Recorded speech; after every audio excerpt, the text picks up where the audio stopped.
की जय हो। यमराज ने बताया कि श्रेय मार्ग और प्रेय मार्ग क्या है। अगर आपको श्रेय मार्ग और प्रेय मार्ग न समझ में आया हो तो केवल इतना समझ ले कि यमराज से नचिकेता ने जो पूछा है, जो मांगा है, वो श्रेय है। उसने श्रेय मार्ग, श्रेय साधन को मांगा है, क्योंकि उसने पूछा मृत्यु का रहस्य क्या है। परमार्थ, जीवन मृत्यु से छुटकारा पाने का जो उपाय है, वो रहस्य है, वो नचिकेता ने पूछा है, और जिसका परम फल होगा निश्रेयस अर्थात मोक्ष की प्राप्ति।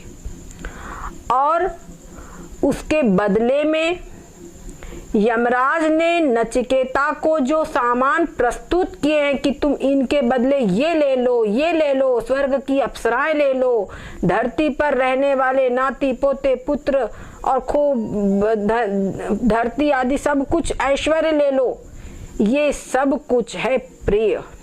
तो ध्यान रखे, जब कोई व्यक्ति श्रेय की ओर चलता है तो प्रिय वस्तुएं इसी प्रकार से उसको लुभाने के लिए आती है, और यदि वो उस प्रिय से मोहित हो गया, उसके लुभावने में आ गया, तो वो फिर श्रेय से वंचित रह जाता है, श्रेय को प्राप्त नहीं कर पाता।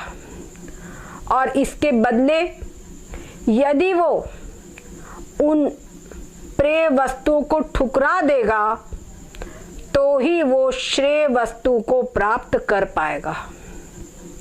और जब श्रेय वस्तु को वो प्राप्त कर लेता है तो वो सब प्रिय चीजें जो है वो उसकी दासवत हो जाते हैं, तब उसके पीछे पीछे चलते हैं। और साधक का उद्देश्य ये भी नहीं होना चाहिए कि हम श्रेय के पीछे जाएंगे और प्रेय को ठुकरा देंगे, और जब श्रेय को प्राप्त कर लेंगे तो प्रेय हमारे पास अपने आप आएंगे। तो इस प्रकार से तो कुल मिलाकर उसकी वृत्ति प्रेय पर ही रही, ऐसा भी नहीं होना चाहिए। कुल मिलाकर के उसका पूर्ण रूपेण जो चिंतन है वो श्रेय की ओर ही होना चाहिए, तभी वो श्रेय को प्राप्त कर सकता है। और जो साधक श्रेय की तरफ बढ़ता है, श्रेय वस्तुओं की चाहना करता है, श्रेय की ओर चलता है, उसका कल्याण होता है, उसका शुभ होता है। और जो प्रेय की ओर चलता है उसका पतन होता है। इसी बात को यमराज आगे और भी वर्णन कर रहे हैं। यमराज कहते हैं कि इस संसार में विद्या और अविद्या दो शक्तियां हैं। विद्या और अविद्या दो शक्तियां हैं। ये दोनों ही प्रकाश और अंधकार की तरह पूर्ण रूपेण विपरीत है। ये दोनों ही विवेक और अविवेक रूप है, और इसीलिए दोनों विपरीत है, दोनों दूर है, एक दूसरे से बहुत दूर है। और इसमें दोनों ही अत्यंत विपरीत है, विरुद्ध है। और जो नचिकेता, जो व्यक्ति जिसको कि स्वर्ग तक के भोगों का प्रलोभन मैंने दिया, यानी यमराज ने दिया, लेकिन नचिकेता ने किसी भी प्रलोभन के चक्कर में वो नहीं आया, क्योंकि उसके दिमाग में पूर्ण रूपेण था। उसने उत्तर भी दिया, शोभावा, ये सब नश्वर है, ये सब आज है, कल नहीं रहेंगे। और बड़ी गंभीरता पूर्वक जो नचिकेता का उत्तर आया है वो इतना सुंदर उत्तर आया है कि वास्तव में साधकों के लिए अनुकरणीय है। और इसीलिए यमराज ने कहा कि तेरे को मैं विद्यार्थी समझता हूं, तू जो है विद्यार्थी है, तू मेरे द्वारा इतने प्रलोभन दिए जाने पर भी तू डगमग नहीं हुआ, तू विचलित नहीं हुआ, इसीलिए मैं तेरे को श्रेय का पार्थ समझता हूं। इसके विपरीत जो समझते कि हम सब प्रेम मार्ग को खूब कमा लेंगे, खूब अर्जित कर लेंगे, खूब भर लेंगे, और उनको ये भी याद नहीं रहता कि हमको मृत्यु भी आनी है। ऐसे जो प्राणी हैं वो अविद्या के अंदर में जल खप रहे हैं, मर खप रहे हैं। उन लोगों की महा दुर्दशा होती है। इसी चीज को आगे यमराज जी समझा रहे हैं। वो कहते हैं ये सब लोग जो संसार के पात्र है, जो प्रेम के वा पात्र है, अविद्याया मंतरे वर्तमाना स्वयं धीरा पंडितं मन्यमाना दंद्रम्यमाणा पर्यन्ति मूढ़ा अंधे नैव नियमाना यथा अंधाः। कहते हैं जो अविद्या के भीतर रहने वाले प्राणी हैं वो अपने आप को बड़े बुद्धिमान समझते हैं और समझते हैं कि हम बड़े पंडित हैं, हम बड़े विद्वान हैं, बड़े होशियार हैं और संसार का सारा ऐश्वर्य हम कमा लेंगे, खूब धन कमा लेंगे, खूब जो हम चाहेंगे हम वो कर लेंगे। वो लोग क्या कहते हैं, वो बड़े मूढ़ है वास्तव में। उनको वास्तव में वो ऐसे ही है जैसे अंधे को अंधे ले जाने वाले। अंधे को कोई अंधा अगर ले जाए तो क्या होगा, क्योंकि दोनों की आंखें नहीं है तो आगे क्या संभावना है, दोनों के ही पतन की संभावना है, दोनों के गिरने की संभावना है। उसी प्रकार से ये अज्ञान रूपी अंधकार से जो लोग भटक रहे हैं वो अविद्या के भीतर स्त्री पुत्र पत्नी आदि के अंदर में ही सब खूब मोहित हो रहे हैं, उन्हीं के अंदर में रागायमान हो रहे हैं, रागपूर्ण हो रहे हैं, तृष्णा रूपी पाशों से बंधे हुए हैं और व्यवहार सब लगे रहे, व्यवहार में ही पूर्ण रूपेण संसारिक व्यवहार में लगे हुए हैं। उन लोगों को सब क्या है, वो कहते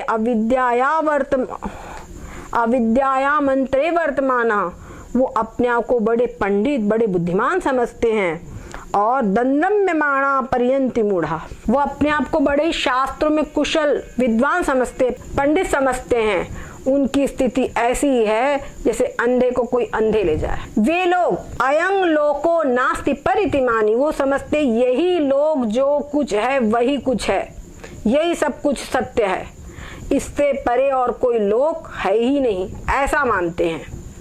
तो यमराज जी कहते हैं ऐसे लोग जो है पुनः पुनर्वश मापद्यते में, वे पुनर् बारंबार मेरे को प्राप्त होते हैं, अर्थात मृत्यु को प्राप्त होते हैं।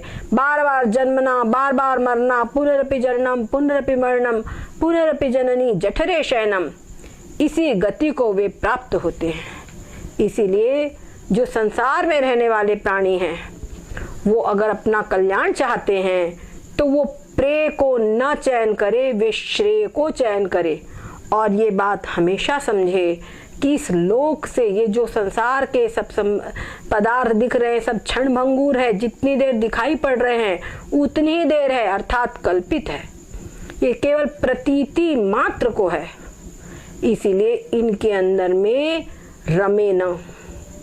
और जो परलोक है अर्थात इन संपूर्ण संसार का जो अधिष्ठान ब्रह्म सच्चिदानंद है, जिससे संपूर्ण सृष्टि की उत्पत्ति हुई है, उस ब्रह्म सच्चिदानंद को, पर ब्रह्म परमात्मा को, उसका चयन करे, उसकी ओर ले जाने वाले मार्ग को चयन करे। और ये चीज केवल इस मनुष्य जीवन में ही हो सकती है, अन्य किसी जीवन में नहीं हो सकती।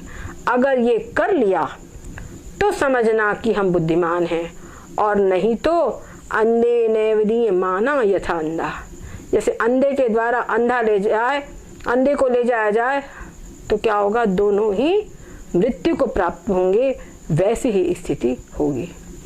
और यमराज जी कह रहे हैं ये जो आत्मज्ञान तूने मेरे से पूछा है, जो मृत्यु का रहस्य तूने मेरे से पूछा है, ये अत्यंत दुर्लभ है। ये इसकी दुर्लभता पहले बताएंगे। यमराज बता रहे हैं कि जो तूने मेरे से प्रश्न पूछा है मृत्यु का रहस्य, ये बड़ा ही दुर्लभ है, ये ज्ञान बड़ा ही दुर्लभ है, इसीलिए संसार के प्राणी जल्दी इसकी इच्छा नहीं करते। तेरे समान ही कोई कदाचित कोई योग्य साधक ही इस तत्व को जानने की इच्छा करता है। ये तत्व अत्यंत दुर्लभ है। यही बात यमराज आगे के श्लोक में बता रहे हैं।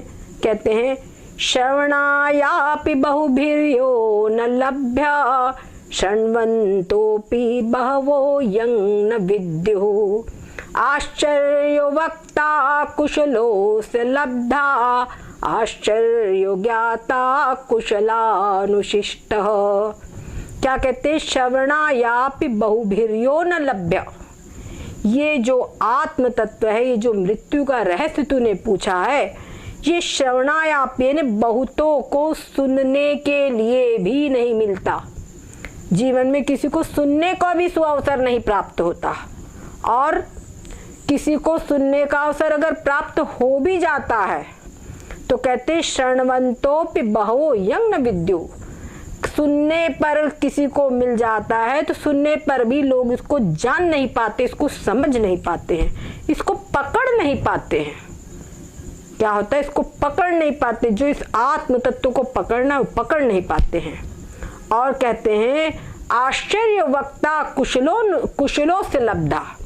इस आत्म तत्व का, इस रहस्य का, यानी मृत्यु के बाद जो तत्व रह जाता है वो तत्व है आत्म तत्व। उस आत्म तत्व को कहने वाला वक्ता वो भी आश्चर्य की तरह है, यानी कदाचित ही कोई होता है जो इस आत्म तत्व को कह सके, और कदाचित कुशलों से लब्धा, और कोई कदाचित ही ऐसा हो सकता है जो इसको सुने और समझे, इसलिए इसको प्राप्त करे, इसको जीवन में धारण करे, आत्मसात करे। ऐसा भी कोई कदाचित ही हो सकता है, आश्चर्य की तरह होता है। आश्चर्य वक्ता कुशलों से लब्धा। इसको प्राप्त करने वाला भी कोई निपुण पुरुष ही हो सकता है, जैसे कि नचिकेता। और आश्चर्य ज्ञाता कुशलानुशिष्ट, इसका उपदेश करने वाला, जो इसको जानता हो, जिसने इसको अनुभव किया हो, ऐसा आचार्य भी कोई आश्चर्य की तरह ही है। और कुशलानुशिष्ट, और जो कुशल हो इस उपदेश को समझाने में, इस उपदेश, इस आत्म तत्व को का उपदेश देने में, इसको समझाने में, और जिज्ञासु को पूर्ण रूपेण आत्मसात कराने में, वो भी कोई कुशल आचार्य भी क्या है? दुर्लभ है, आश्चर्य की तरह है, अर्थात दुर्लभ है। जल्दी से कोई वो मिलेगा नहीं, बहुत रेयर, बहुत दुर्लभ है। क्यों? इसका क्या कारण है? क्यों दुर्लभ है? तो कहते न नरेणा वरेण प्रोक्त एष सुविज्ञेयो बहुधा चिन्त्यमानः अनन्य प्रोक्ते गतिरत्र नास्ति अणियान्यतर्क्यम अणुप्रमाणात्। क्या कहते हैं? न नरेणा वरेण प्रोक्त। क्या कहते हैं? ये जो आत्म तत्व है, ये न अवर, मतलब जो नीच पुरुष है, उसके द्वारा ये अच्छी तरीके से नहीं जाना जा सकता। कई प्रकार से कल्पना किया हुआ ये जो आत्मा है, ये नीच पुरुष के द्वारा कहे जाने पर अच्छी तरीके से नहीं जाना जा सकता। इसको समझाने वाला कोई अभेददर्शी आचार्य जो इसका उपदेश करे, जिसकी अस्ति नास्ति रूप कोई गति नहीं है, जो उस आत्म तत्व को दर्शन करके उसी के अंदर में स्थित हो, ऐसा कोई महान आचार्य कोई हो, तब वो इसको समझाए, ये तत्व समझ में आ सकता है।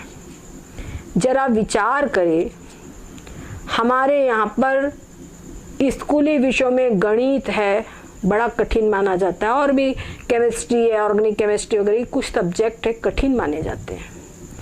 तो इनको भी अगर कोई भी विद्यार्थी इंटेलिजेंट हो, लेकिन उसको जो सब्जेक्ट पढ़ाने वाले कोई कुशल आचार्य, कुशल शिक्षक मिल जाते हैं, वो विषय उस विद्यार्थी का प्रिय विषय हो जाता है, और दूसरे विषय उसके कमजोर रह जाते हैं, वो उसके प्रिय विषय नहीं बन पाते। ये स्थिति है भौतिक विषयों की। तो भौतिक विषय हमारे सामने सामने हैं, लेकिन वहाँ पर भी समझना बड़ा कठिन है, और अब तो और भी कठिनता बढ़ती जा रही है, क्योंकि इतने सब्जेक्ट निकल रहे हैं, जितना टेक्नोलॉजी बढ़ रही है उतनी अब कठिनता बढ़ती जा रही है। तो जब भौतिक क्षेत्र में ये स्थिति है, वो हमको इंद्रियों का विषय, भौतिक विषय चाहे जो भी हो, जितने भी कठिन है, पर सामने दिखाई तो पड़ते हैं। पर ये आत्म तत्व ऐसा है जो कि आंखों से दिखाई नहीं पड़ता, किसी भी इंद्रिय का विषय नहीं है, और इसके लिए स्थूल बुद्धि तो बिल्कुल काम नहीं चलेगा। बुद्धि तीव्र भी होना चाहिए, बुद्धि सूक्ष्म भी होना चाहिए, और बुद्धि शुद्ध भी होना चाहिए, तभी ये आत्म तत्व ग्रहण हो सकता है। और पहली बात, जिसने इस तत्व को समझा ना हो, वो उसको वैसा का वैसा क्लियर कट कैसे समझा सकता है। वो तो फिर ऐसा ही कि अनुमानित सब बातें, ग्रंथ की इधर का जोड़ा उधर का तोड़ा, ऐसी जब बोलेगा, तो जब खुद ही को क्लियर नहीं है तो सामने वाले को उसकी अनुभूति कैसे करा पाएगा। तो इसीलिए जरूरी है, यहाँ पे कहते हैं जो श्रोत्रिय ब्रह्मनिष्ठ आचार्य हो। एक बार का श्रोत्रिय मतलब भरे का श्रोत्रिय हो, श्रोत्रिय ना हो तो काम चल जाएगा, लेकिन ब्रह्मनिष्ठ जरूर होना चाहिए, उसके ब्रह्मन में निष्ठा जरूर होना चाहिए। अगर उसकी निष्ठा होगी तब उसको वो दर्शन करा सकेगा। पर शिष्य के अंदर में, और वो भी ब्रह्मनिष्ठ जो है, वो बहुत कोई उच्च कोटि का जिज्ञासु हो, उसको तो ब्रह्मनिष्ठ से काम चल जाएगा, क्योंकि उसके यहाँ पर वो पूर्ण रूपेण स्वयं साधन चतुष्टय संपन्न है। तो साधन चतुष्टय संपन्न होने के कारण जरा से ही तत्वमसी महावाक्य का उसको उपदेश प्राप्त होता है, वो अपनी स्थिति में स्थित हो जाता है। लेकिन जो मध्यम जिज्ञासु है या कनिष्ठ जिज्ञासु है, उसके यहाँ पर एक के बाद एक अनेक प्रश्न उठते हैं। जब वो प्रश्न उठते हैं, तो जब तक उसके प्रश्नों का समाधान नहीं होगा, तब तक कि उसकी वृत्ति आगे तत्व को नहीं पकड़ पाएगी, उसकी वृत्ति सूक्ष्म नहीं हो पाएगी, और उस विषय को नहीं पकड़ पाएगी, उसकी बुद्धि में संशय विपर्य बना रहेगा। तो तब ऐसी वृत्ति आत्म तत्व को नहीं पकड़ सकती है। और जब आचार्य कुशल है समझाने में, अपने विषय में पारंगत, अपने विषय को अनुभव अच्छी प्रकार से किया हुआ हो, और साथ साथ में समझाने में भी कुशल हो, तभी ये आत्म तत्व को वो समझा पाएगा। और ऐसा आचार्य मिलना भी बड़ा ही कठिन है, ऐसे आचार्य भी मिलना बड़ा ही कठिन है। इसीलिए कहते हैं कि ये आज जो आत्म तत्व है, ये जो है ये बड़ा ही कठिन है। ये श्रवण सुनने के लिए भी प्राप्त नहीं होता है, और सुनने के लिए प्राप्त हो जाए और फिर उस चीज को कोई समझे, दोनों ही चीजें बड़ी ही दुर्लभ है। इसीलिए अगर हमको इस आत्म तत्व को समझने का अवसर मिला है, तो हमको जीवन की सारी बाजी लगा करके हर कीमत पर इस तत्व को ग्रहण करना चाहिए, इसका अवसर नहीं चूकना चाहिए। समय चुके पुण्य का पछताने। हर कार्य को हम जिसको प्रायोरिटी देते हैं, प्राथमिकता देते हैं, और इस आत्म तत्व के ज्ञान को सेकेंडरी कर देते हैं, तो यही हम गलती कर रहे हैं। इस तत्व को ही हम आगे करें, इसकी अनुभूति को ही हम प्राथमिकता देवें, तो बहुत ही आसान होगा, और हम अपने लक्ष्य को, मनुष्य जीवन के लक्ष्य को प्राप्त कर पाएंगे। सद्गुरुदेव भगवान की जय हो। सच्चिदानंद भगवान की